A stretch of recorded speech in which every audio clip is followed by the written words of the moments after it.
제6과 예수 그리스도의 생애, 공생애에 대해서 오늘 같이 나누겠습니다. 먼저 누가복음 4장 18절에서 19절 한번 같이 읽어볼까요? 주의 성령이 내게 임하셨으니 이는 가난한 자에게 복음을 전하게 하시려고 내게 기름을 부으시고 나를 보내사 포로된 자에게 자유를, 눈먼 자에게 다시 보게 함을 전파하며 눌린 자를 자유롭게 하고 주의 은혜의 해를 전파하게 하려 하심이라 하였더라. 예수님이 오셔서 복음을 전파함으로 말미암아 포로된 자가 자유를 얻게 되어지고 눈먼 자가 다시 보게 되어지고 또 눌린 자들이 자유롭게 되어지는 그런 은혜가 시작되어졌습니다. 지금도 마찬가지죠. 예수님을 믿는 순간 이 희년의 역사가 삶 가운데 나타나는 것을 보게 되어집니다. 예수님의 공생의 시작은 세례 요한의 준비와 시험을 받으심으로 시작되어집니다. 예수님의 사역에 대한 구체적인 준비는 세례 요한이라는 인물로부터 시작되어집니다.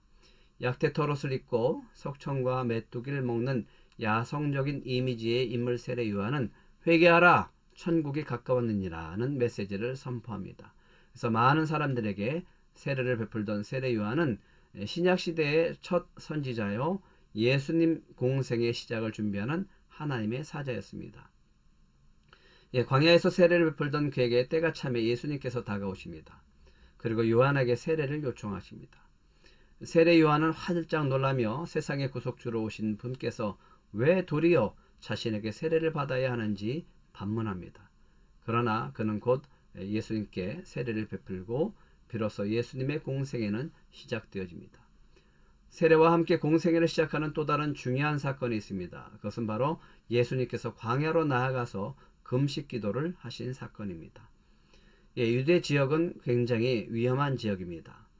우리 성경질에서 우리 살펴보았듯이 굉장히 위험한 지역입니다. 그럼에도 불구하고 예수님은 그곳에 가셔서 그 광야의 위협을 느끼면서 죽음을 각오하고 생명을 건 극한 상황에서 예수님은 금식하시고 사단에게 시험을 받게 되어집니다. 광야로 나아가신 후 예수님께서는 사단에게 세 가지 시험을 받으십니다. 첫 인류 아담은 마귀의 시험에 그대로 넘어갔지만 예수님께서는 정반대로 이 시험을 모두 통과하십니다. 아담의 시험과 예수님의 시험을 비교해보면 뱀이 하와에게 가서 미혹하죠. 그래서 선악을 알게 하는 나무의 열매를 먹으면 반드시 죽는다고 했는데 이 보니까 먹음직하고 보함직하고 지혜롭게 할 만큼 탐스럽기도 해서 결국은 따먹고 범죄하게 되어집니다. 그래서 먹음직하고 육신의 정욕, 보함직하고 한 것은 안목의 정욕입니다. 또 이생의 자랑도 있죠. 이것을 똑같이 이 사단이 예수님한테 시험을 합니다. 하지만 돌을 떡으로 만들어라, 내게 절하면 모든 것을 주겠다, 뛰어내려라, 천사가 받들 것이다. 이런 모든 시험을 통과하게 되어집니다. 결국 예수님께서는 아담의 패배를 승리로 바꾸셨습니다.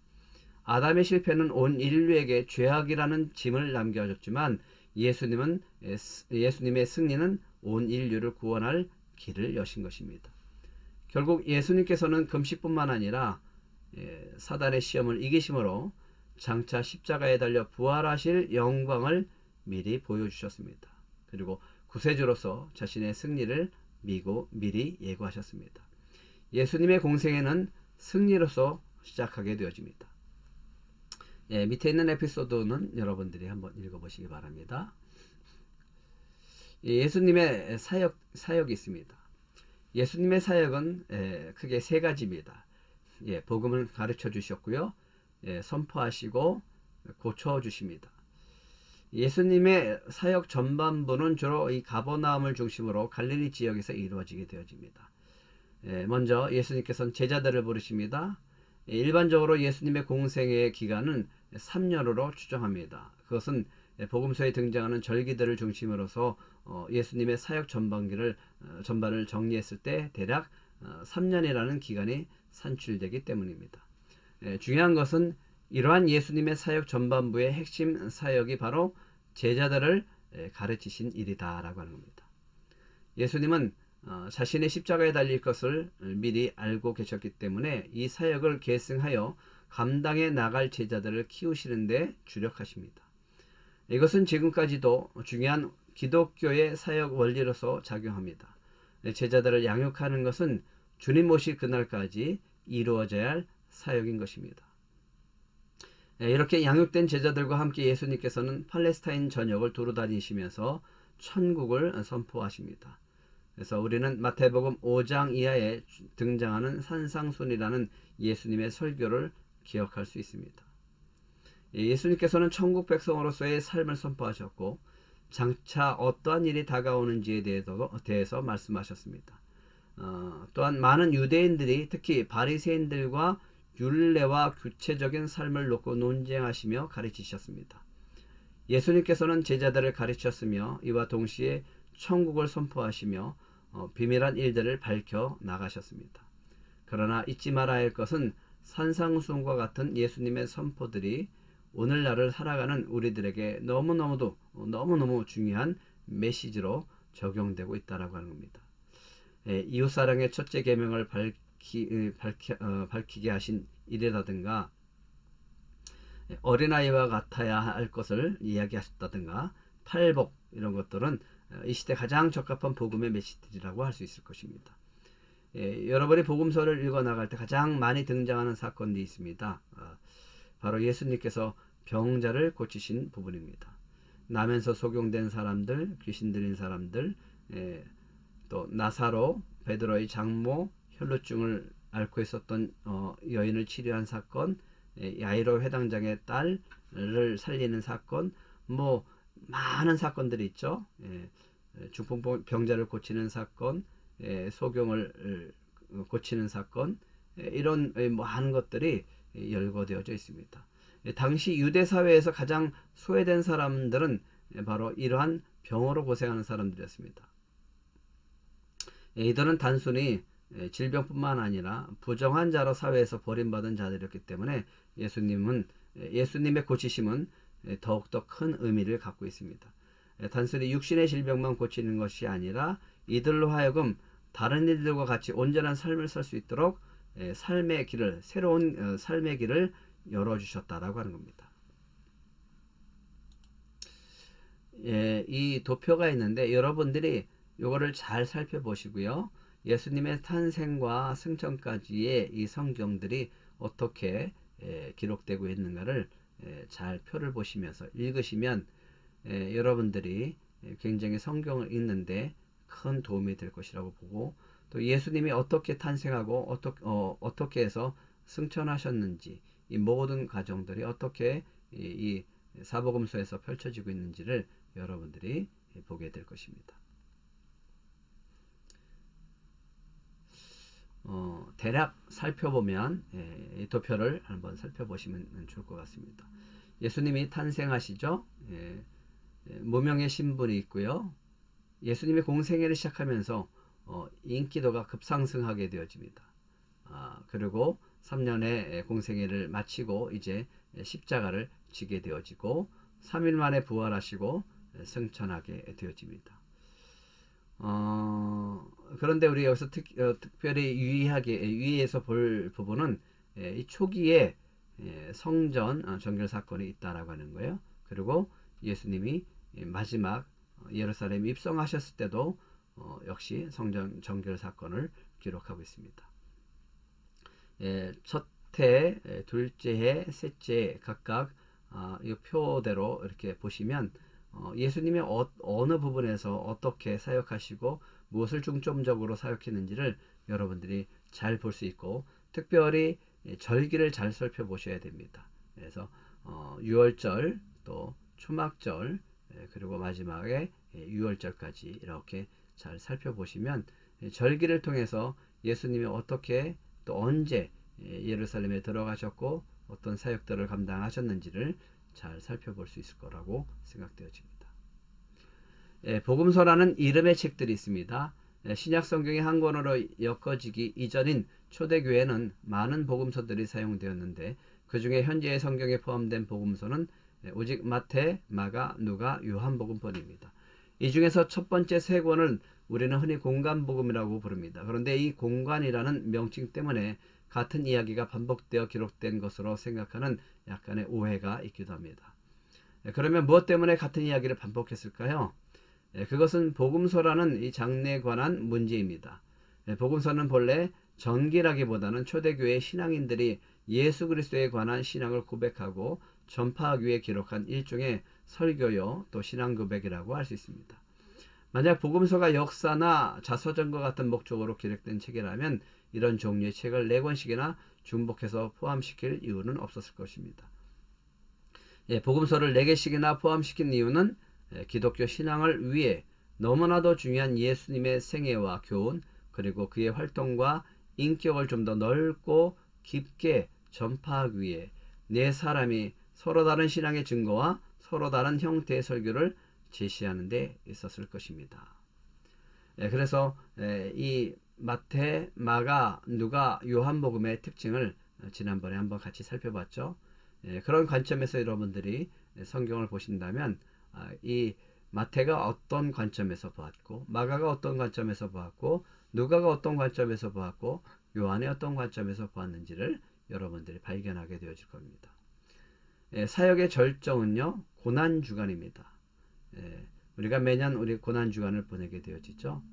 사복음서를 살펴볼 때 마태복음 21장, 마가복음 11장, 누가복음 19장, 요한복음 12장 이후 부분은 예수님이 예루살렘 입성과 더불어서 십자가에 달리시기까지 한 주간을 묘사한 부분이라고 할 수 있습니다. 일주일이라는 시간을 3년이라는 기간과 비교할 때 매우 짧아 보이지만 실제 성경에서는 그렇지 않습니다. 마치 10분간 벌어지는 사건을 가지고 2시간 분량의 영화를 만들어내는 것 같이 그렇게 기록되고 있습니다. 그런 분량으로 기록하고 있습니다. 이 한 주간의 사역을 요약해 봤습니다. 예루살렘에 입성을 할 때는 주일날 예수님께서 나귀 타고 예루살렘으로 입성하죠. 누가복음 19장 28절에서 44절을 보시면 좋을 것 같고요. 그 다음날 월요일이죠. 예수님이 무화과 나무를 보죠.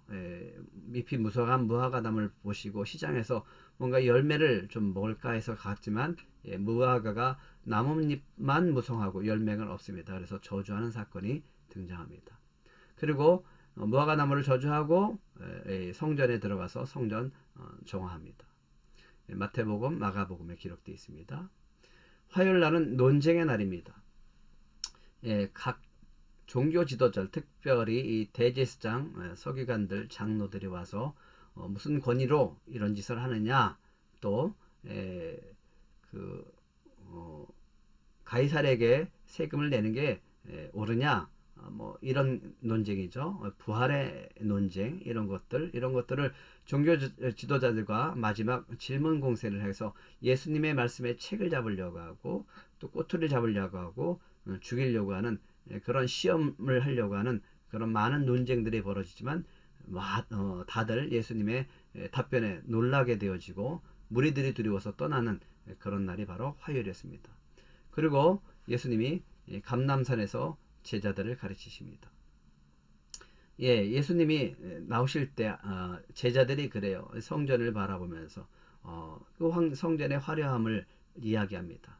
하지만 예수님이 아주 충격적인 얘기를 하죠. 돌 하나도 남지 않을 것이다.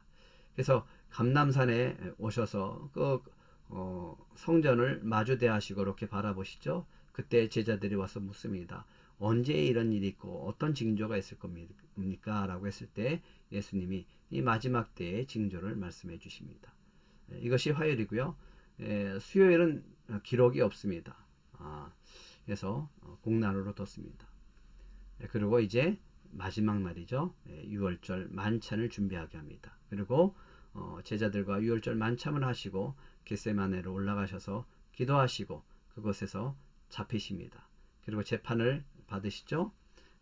그날 밤에 베드로가 부인을 하고 베드로가 3번 부인하고 날 때 새벽이 밝아오게 되어집니다. 그리고 그때부터 재판을 계속해서 받고요. 빌라도의 재판을 통해서 십자가에 달리게 되어지고요. 결국은 오후 3시 예수님이 숨을 거두십니다. 그리고 토요일 날은 무덤에 계셨고 주일날 부활하시게 되어지고 그날 저녁에 제자들에게 나타나게 되어집니다. 이런 것들이 성경에 성경 구절들이 옆에 있으니까 여러분들이 한번 찾아서 읽어보시면서 많은 도움이 됐으면 좋겠습니다. 그래서 여러분들이 이번 고난주간에는 이 도표를 가지고 한번 하루하루 묵상하는 그런 고난주간이 됐으면 좋겠습니다. 예, 금요일날 이 사건을 전체적으로 다시 한번 구체적으로 보면요. 예, 빌라도에게 사형 선고를 받으시고 십자가에서 죽으셨습니다.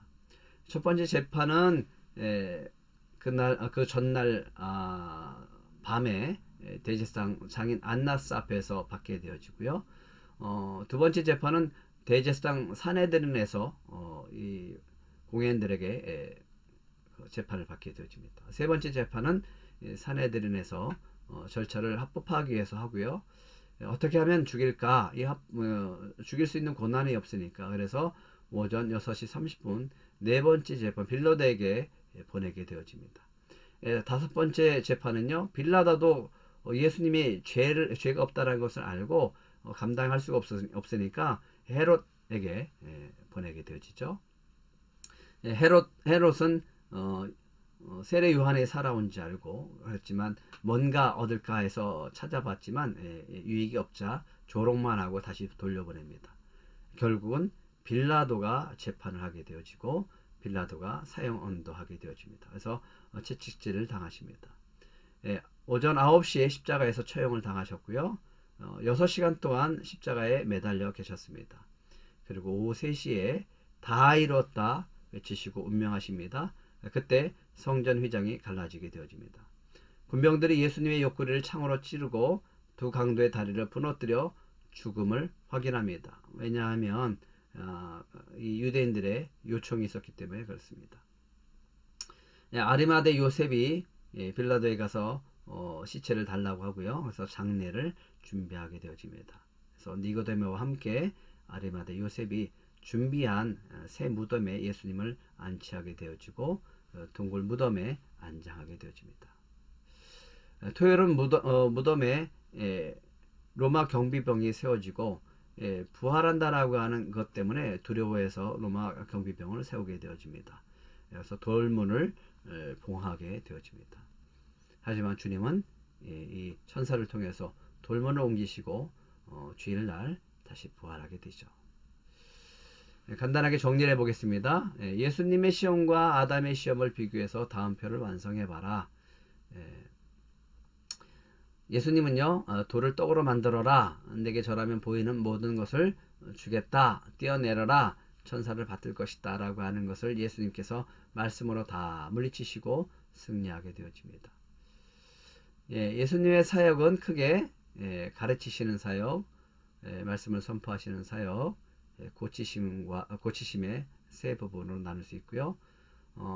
조금 전에 우리가 살펴봤듯이 주요 사건들을 한번 다시 보게 되면요. 일요일날 예루살렘에 입성하시고요. 나귀를 타고 입성하시죠. 월요일날 성전 정화하는 사건, 화요일날은 이 많은 사람들과 논쟁을 하게 되어졌고요. 수요일날은 기록이었고요. 마지막 6월절 만찬을 목요일날 하게 되어지고 잡히시고 재판을 받고 베드로의 부인을 당하게 되었죠. 금요일날 빌라도의 재판을 받고 십자가에 못 박히시고 오후 3시에 운명하게 되어집니다. 토요일날은 무덤 속에 계셨고요. 주일날은 주님의 날 부활하시고 부활하시고 난 다음에 제자들을 만나게 되어집니다. 오늘은 예수님의 공생에 대해서 살펴봤습니다. 여러분들이 도표를 참고해서 사복음서를 읽으시면 이 예수님의 사역들 그리고 예수님의 공생애들이 좀 더 명확하고 확실하게 알 수 있을 것이라고 보여집니다. 수고하셨습니다. 감사합니다.